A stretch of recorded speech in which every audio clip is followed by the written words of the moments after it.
Hey, what's happening today, everybody? Vincent Guy here. Welcome to Saturday's weighted object workout. Today's workout is broken into three different parts. We've got a 7-minute AMRAP, we've got a 5-minute AMRAP, and we've got a 3-minute AMRAP. Each of these is going to be separated by 1 minute of rest. They're all the same repetition-wise, so 10 of everything, no matter what we're doing.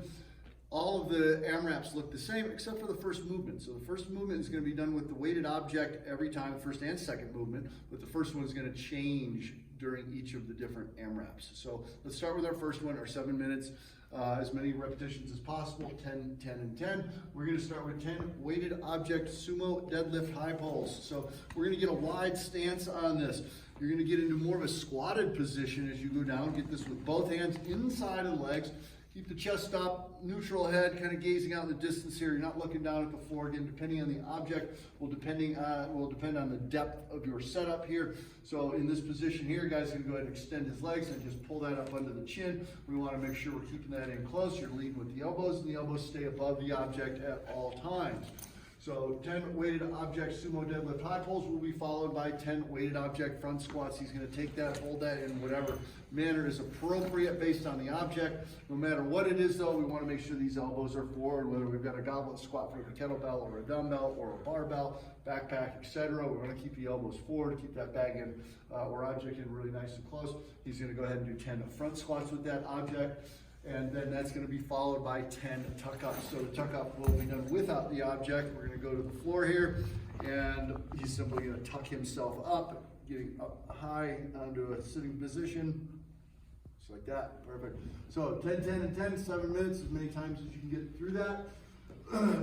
1 minute rest. After that, we're going to go to a 5-minute AMRAP. The only thing that's going to change here is that our first 10 reps are going to be a slightly different movement here. We're still going to stay with front squats and tuck-ups for the second two movements, but the next one's going to be weighted object swings. So your object here, kettlebell, dumbbell, backpack, or otherwise, is going to, these are going to be Russian swings, by the way. We're just going to go to shoulder level or eyeball level. So from here, he's going to go ahead and hinge at the hip, extend those hips, and bring that object up to about chin level again. So 10 swings. After that, he'll go to 10 front squats, 10 tuck-ups again. Many times you can do that in 5 minutes. We'll take a 1 minute rest. Third AMRAP. Same rep scheme, same movements, except for the first one, which will be now a weighted object muscle snatch, or is this a hanging muscle snatch? I think this is a hang muscle snatch we're going to do on this one. So go ahead and stand that tall, guys. So hang muscle snatch means that this will not go to the ground each time. It's going to stay just above the knees in this hang position. And here he's going to snap the hips. We're going to keep the elbows in close. He's going to punch that object into the ceiling and lock it out. Go ahead and show me 2 more reps, please, guys. Kind of real speed and time there. Okay, that is what your hanging muscle snatch will look like. And 10, 10, 10. After his 10th one, bag goes to the front rack, or object goes to the front rack for his 10 front squats, and then 10 tuck-ups. So those are your 3 AMRAPs, guys. We've got a total of 15 minutes of working time in that. We're going to follow that up with some core strength in our pro squat. You're going to do 3 sets of this. It's going to be 3 sets for quality, not for time. Break as you need to between the movements and between the sets so that you keep really good positioning on these movements. So 20 reps of 3 different movements. We're going to start with leg lifts.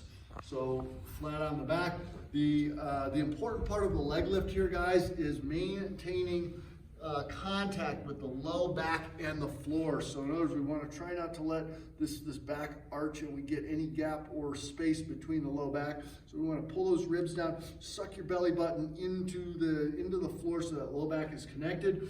Flex those quads, point the toes, just bring your legs up about 12 inches and tap them to the floor. Each time you lower the legs, we want to make sure that that back doesn't rise up or arch, okay? As we get the legs up higher, it's easier to keep that back connected, but we want to try and make sure we keep that connected as we do that. So after 20 of those, he's going to leave his legs elevated, rest if you need to, and he's going to go ahead and do 20 flutter kicks. We're going to count left and right as 1 on that, and then followed by that, we're going to go to 20 Russian twists. These are not going to be done with any object. We're simply going to get into a sitting position here, intertwine your fingers, and just tap your knuckles or your fists to the floor. Left and right is 1 on these also. We'll go through 3 sets of that to finish you guys off for today. Hope you enjoy this one. We'll see you next time. Thanks.